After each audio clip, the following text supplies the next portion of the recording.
High, আমি কোয়েল, রানা কোয়েল লাইফস্টাইলে তোমাদের সবাইকে স্বাগত জানিয়ে আজকের ব্লগটা এখান থেকে শুরু করছি। তো আমার এখানে সন্ধান হয়ে গেছে। আমি একটা কথা বলতে এলাম। প্রবাসে ঘরকন্যা চেনা একটা মুখ, কম বেশি আমরা সবাই প্রত্যেকেই চিনি তাকে। তো তার ভাইয়ের বিয়ে হয়েছিল কিছুদিন আগে। ভাইয়ের বইয়ের নাম হলো মিতুলদি। খুবই মিষ্টি একটা মেয়ে, আর চ্যানেলের নামও তার মিষ্টি আলাপ। তো মিতুলদির দিদি জাইবু সিকিমে থাকতো, এটা আমি জানতাম, কিন্তু আমি যেখানে আছি এখানেই আছে এটা আমি জানতাম না।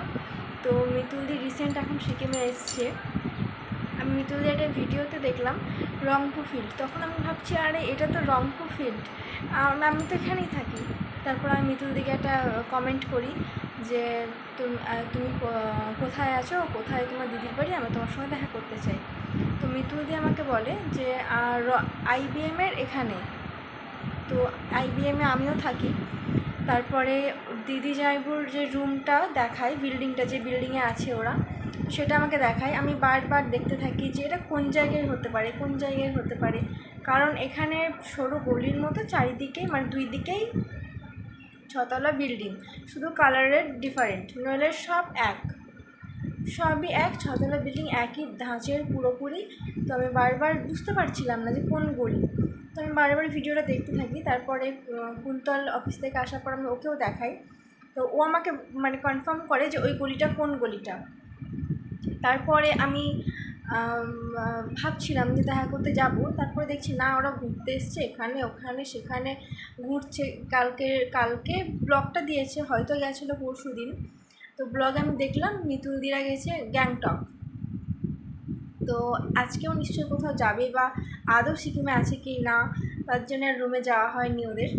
তো ভাল লাগছে যে মিতুলদি সিকিমে এসেছে, আর আমরা দুজনের সঙ্গে দেখা হয়নি ঠিকই, কিন্তু খুব কাছাকাছি আছি। মানে আমরা যে গলিতে থাকি তার সামনের গলিতেই ওরা থাকে।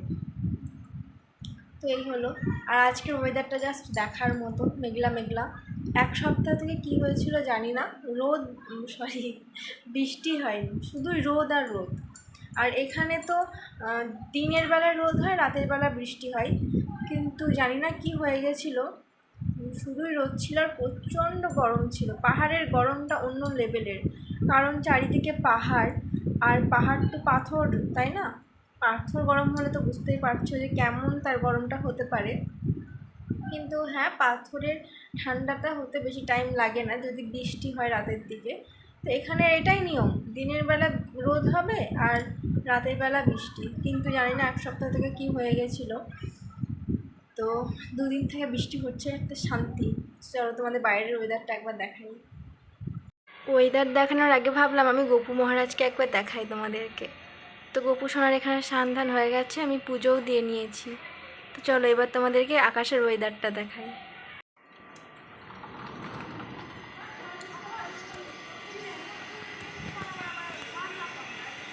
জানি এখান থেকে ভালো দেখা যাবে না, ছাদে গিয়ে দেখাবো।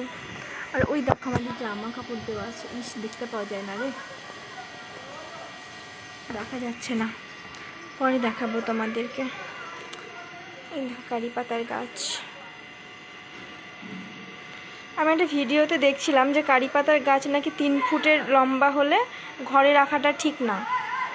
তো 3 ফুট হতে দেবো না, কচি কচি পাতা গজিয়েছে দেখো। আর একটা ফুলের গাছ, কুড়ি এসেছে ফুলের, বেগুনি কালারের, তাই না? বৃষ্টি হচ্ছে ঝিরিঝিরি করে। তোমাদেরকে পরে ছাদে গিয়ে দেখাবো কেমন ওয়েদার। বলতে না বলতেই বৃষ্টি চলে এলো।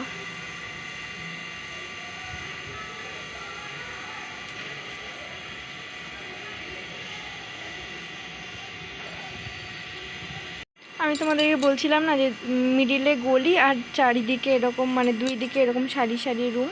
তো এই রকম ব্যাপারটা, এরকম সব গলিগুলো এরকম, শুধু বিল্ডিংয়ের কালারগুলো আলাদা, বাকি সব এক।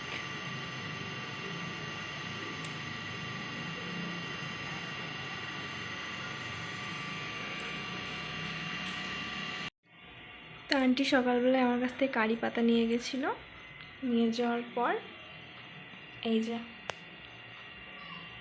সুজি উপমা বানিয়েছে। তো আমি এখন এটাই খাবো, চলো খেয়ে নিই।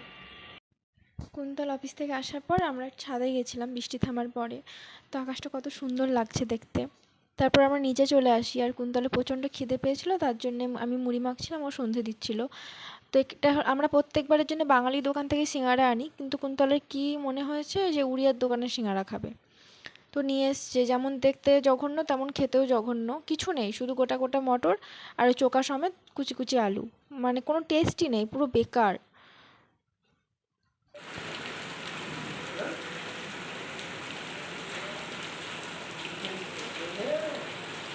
তো বৃষ্টি টিষ্টি দেখে ওই সিঙ্গারা দিয়ে মুড়ি খেয়ে চলে এসেছি। অন্যদিন আমরা বাঙালির দোকানের সিঙ্গারা কিনে আনলে কী করি, দুজনে আমরা কাড়াকাড়ি করি, হ্যাঁ, মানে ও বলে আমি খাবো, ও বলে আমি খাবো, এরকম মানে নিজেরটা খেয়েও দুজনের দিকে আমরা মানে ইয়ে করি যে না তোমারটা আমাকে একটু দাও, ও বলে তোমার থেকে আমাকে একটু দাও, এত টেস্টি হয়।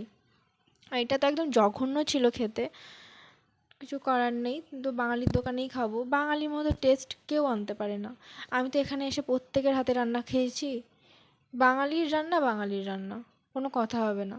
তো আমি এখানে রাতের রান্না করতে চলে এসেছি। এখানে মাছের ঝোল করব, কালকে বৃহস্পতিবার, আজকে বুধবার, তো ওই রবিবারের মাছ কতদিন থাকবে, তাই কুন্তল বললো যে মাছটাই শেষ করে দাও।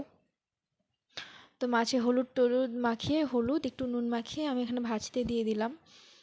আর অন্য দিয়ে সোমবারে করেছিলাম কি, সোমবারে কচু দিয়ে আলু দিয়ে মাছের ঝোল করেছিলাম, কিন্তু আজকে ভাবছি শুধু আলু দিয়েই করব। আর যেহেতু ফ্রিজের মাছ, তাই অনেকক্ষণ থেকে লো ফ্লেমে ভালো করে ভেজেছি, যাতে ভিতরটাও একটু সুন্দর করে ভাজা হয়।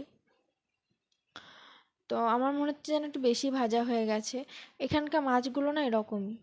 তারপরে কুন্তল এদিকে ভাত বসিয়ে দিয়েছিল আমি রান্নাটা করছিলাম বলে। আর এই যে আলু, আমাদের বাড়িতে না এরকম মোটা মোটাই আলু দেয়, চিকেনের মতোই আলু দেয় মাছের ঝোলে, পাতলা করে ঝোলটা খুব সুন্দর লাগে খেতে, তো ইচ্ছে হলো খেতে, তাই ভাবলাম আজকে করি। আর এখানে মাছটা ভেজেও আমি তুলে রেখেছি। আর আলুটা না আমি কুকারে সিটি লাগিয়ে নিয়েছিলাম, যেহেতু মোটা মোটা করে কেটেছি, ঝোলে সিদ্ধ হতে টাইম লাগবে বলে আমি একটা সিটি মেরে নিয়েছিলাম। আর এখানে আলুটাও ভাজা হয়ে গেছে, তো আলুটা তুলে নিই। আর আমি আমি রান্না করছি, আমার ক্যামেরাটা ধরে দিচ্ছে আমার বর। তো আমি এখানে গোটা জিরে দিলাম একটু তেলের মধ্যে, তারপরে পেঁয়াজ কেটে রেখেছিলাম সেই পেঁয়াজটুকু দিলাম। আমি যখন রান্না করি না, তখন অর্ধেক পেঁয়াজ আমি মানে পেস্ট করি, আর অর্ধেক পেঁয়াজ আমি এমনি তেলে এরকমভাবে কুচিয়ে দিই, তো ওটাই করেছি। আর কুন্তল এটা পছন্দ করে যে তেলের পেঁয়াজ ভেজে তারপরে মশলা কষানো, আর আমি পছন্দ করি বাটা, তাই দুজনের মন রেখেই আর কি অর্ধেক অর্ধেক করে দুই দিকে পাঠিয়ে দিই পেঁয়াজটাকে আমি। তো ওখানে আমার মশলাটাও আমি বেটে নিয়েছি মিক্সিতে। তারপরে এখানে পেঁয়াজটা একটু ভাজা ভাজা হলে এর মধ্যে দিয়ে দেব ওই মশলাটা। আমি এখানে রান্না করছিলাম, আর কুন্তল আমাকে বলছিল এরকমভাবে কতক্ষণ ধরে থাকতে হবে, এরকমভাবে রান্না শেষ হওয়া পর্যন্ত ধরে থাকতে হবে ক্যামেরাটা। তো আমি বলছিলাম হ্যাঁ ধরে থাকতে হবে, আর তুমি এই কথাটা বললে এটা আমি ভয়েসটা আমি দিয়ে দেবো ভিডিওতে, তো ওটা নিয়ে দুজনে হাসাহাসি করছিলাম।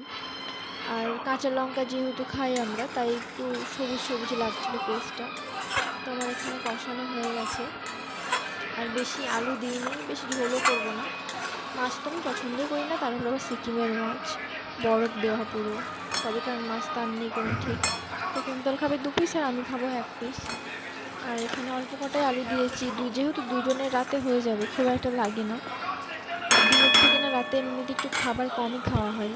তো আমার এখানে কষানোর পরে একটু ঝোল দিয়েছিলাম, ঝোলটা দেওয়ার পর একটু ফোটানোর পর আমি মাছটা দিয়ে দিচ্ছি।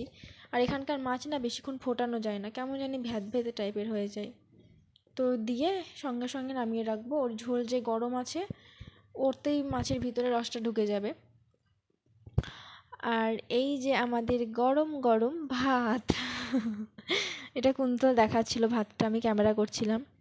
তো আমরা রাতে খাবারটা খেয়ে নিই, ভিডিওটা এখানেই রাখছি, দেখা হবে নতুন কোনো একটা ভিডিওতে, ততক্ষণ তোমরা সবাই সুস্থ থেকো, ভালো থেকো, আর প্লিজ আমাকে তোমরা সাপোর্ট করো। রাধে রাধে।